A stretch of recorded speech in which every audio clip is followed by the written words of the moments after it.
दोस्तों, भगवान श्री कृष्ण ने मनुष्य जीवन को सफल, सार्थक और निडर बनाने के लिए 10 नीतियां बताई है।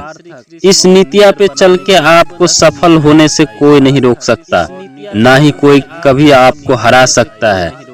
10 नीतियां जैसे धर्म, दर्शन, राजनीति, युद्ध, कर्म, जीवन, सत्य, न्याय, देश, परिवार और समाज आदि कई विषय पर अपने विचार को महाभारत और इससे इत्र प्रस्तुत किया है। श्री कृष्ण पूर्व अवतार थे और उन्होंने जो कहा वह आज भी प्रासंगिक है। उनकी नीतियां आज के प्रगतिशील मानव के लिए जरूरी है। उनकी नीतियां पर चल के कई लोग अपने जीवन में सफल हो चुके हैं। आओ जानते हैं 10 नीतियां। पहला, शक्तिशाली से कूटनीति से काम ले। जब दुश्मन शक्तिशाली हो तो उससे सीधे लड़ाई लड़ने की बजाय कूटनीति से लड़ना चाहिए। भगवान कृष्ण ने काल्यवन और जरासंध के साथ यही किया था। उन्होंने काल्यवन को मुचुकुंद के हाथों मरवा दिया तो जरासंध को भीम के हाथों। ये दोनों ही योद्धा सबसे शक्तिशाली थे, लेकिन कृष्ण ने इन्हें युद्ध के पूर्व ही निपटा दिया। दरअसल सीधे रास्ते से सब पाना आसान नहीं होता, खास तौर पर तब जब आपको विरोधियों का पलड़ा भारी हो। ऐसे में कूटनीति का रास्ता अपनाएं। दूसरा, यह स्पष्ट होना चाहिए कि कौन किधर है। श्री कृष्ण ने कहा कि कुल या कुटुंब से बढ़कर देश है और देश से बढ़कर धर्म। धर्म का नाश होने से देश और कुल का भी नाश हो जाता है। जब कुरुक्षेत्र में धर्म युद्ध का प्रारंभ हुआ तो युधिष्ठिर दोनों सेनाओं के बीच में खड़े होकर कहते हैं कि मैं जहां खड़ा हूं उसके नीचे एक ऐसी रेखा है जो धर्म और अधर्म को बांटती है। निश्चित ही एक ओर धर्म और दूसरी ओर अधर्म है। दोनों ओर धर्म या अधर्म नहीं हो सकता। अतः जो भी यह समझता है कि हमारी ओर धर्म है वह हमारी ओर आ जाए, और जो भी यह समझता है कि हमारे शत्रु के पक्ष की ओर धर्म है तो वह उधर चला जाए, क्योंकि यह स्पष्ट हो जाना चाहिए कि कौन किधर है। युद्ध प्रारंभ होने से यह स्पष्ट हो जाना चाहिए कि कौन किसकी ओर है, कौन शत्रु है और कौन मित्र है।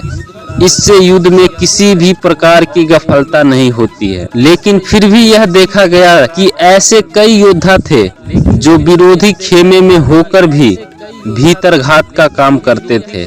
ऐसे लोगों की पहचान करना जरूरी होता है। तीसरा, संख्या नहीं, साहस और सही समय की जरूरी। युद्ध या कोई भी कार्य संख्या बल महत्व नहीं रखता, बल्कि साहस, नीति और सही समय पर सही अस्त्र एवं सही व्यक्ति का उपयोग करना ही महत्वपूर्ण कार्य होता है। पांडवों की संख्या कम थी, लेकिन कृष्ण की नीति के चलते वे जीत गए।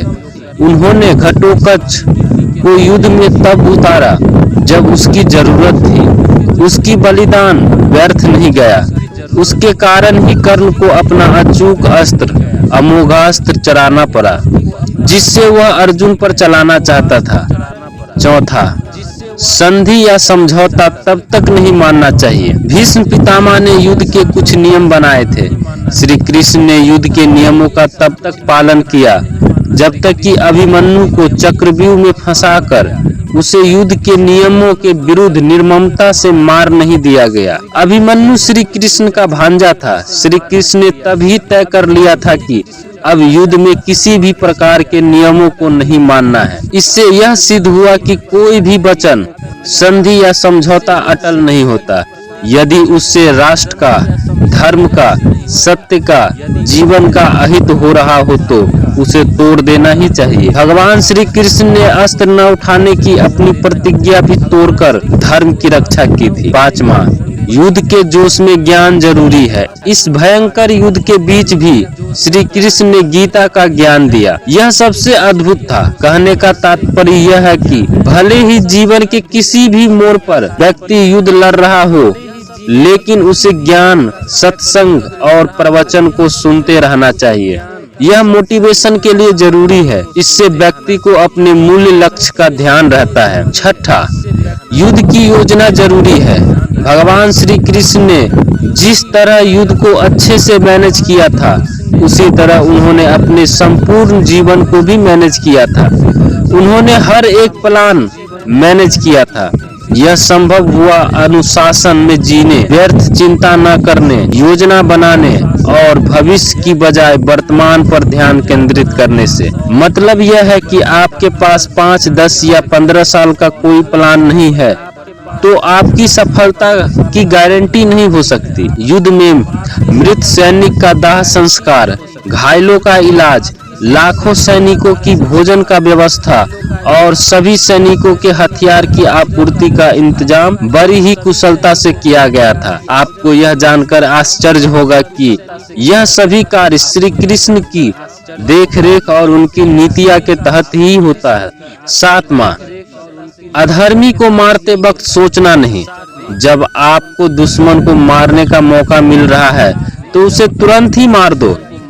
यदि वह बच गया तो निश्चित ही आपके लिए सरदर्द बन जाएगा, या हो सकता है कि आपकी हार का कारण भी बन जाए। अतः कोई भी दुश्मन किसी भी हालत में बचकर न जाने पाए। श्री कृष्ण ने द्रोण और कर्ण के साथ यही किया था। 8वां, प्रत्येक सैनिक को राजा समझे। जो राजा या सेनापति अपने एक एक सैनिक को भी राजा समझकर उसकी जान की रक्षा करता है, जीत उसकी सुनिश्चित होती है। एक एक सैनिक की जिंदगी अमूल्य है। अर्जुन सहित 5 पांडवों ने अपने लड़ रहे सभी योद्धाओं को समय समय पर बचाया। जब वे देखते थे कि हमारे किसी योद्धा या सैनिक पर विरोधी पक्ष का कोई योद्धा या सैनिक भारी पड़ रहा है तो वे उसके पास उसकी सहायता के लिए पहुंच जाते थे। 9वां, निष्पक्ष या तटस्थ पर न करे भरोसा। जो निष्पक्ष है, तटस्थ या दोनों ओर है, इतिहास उनका भी अपराध लिखेगा। दरअसल वह व्यक्ति ही सही है जो धर्म, सत्य और न्याय के साथ है। निष्पक्ष, तटस्थ या दोनों ओर है, उस पर भरोसा नहीं किया जा सकता। 10वां, भय को जीतना जरूरी है। कृष्ण सिखाते हैं कि संकट के समय या सफलता न मिलने पर साहस नहीं खोना चाहिए। इसकी वजह असफलता या हार के कारणों को जानकर आगे बढ़ना चाहिए। समस्या का सामना करें। एक बार भय को जीत लिया तो फिर जीत आपके कदमों में होगी। दोस्तों, अगर ये वीडियो आपको अच्छा लगा हो तो प्लीज लाइक, सब्सक्राइब करें और सपोर्ट करें।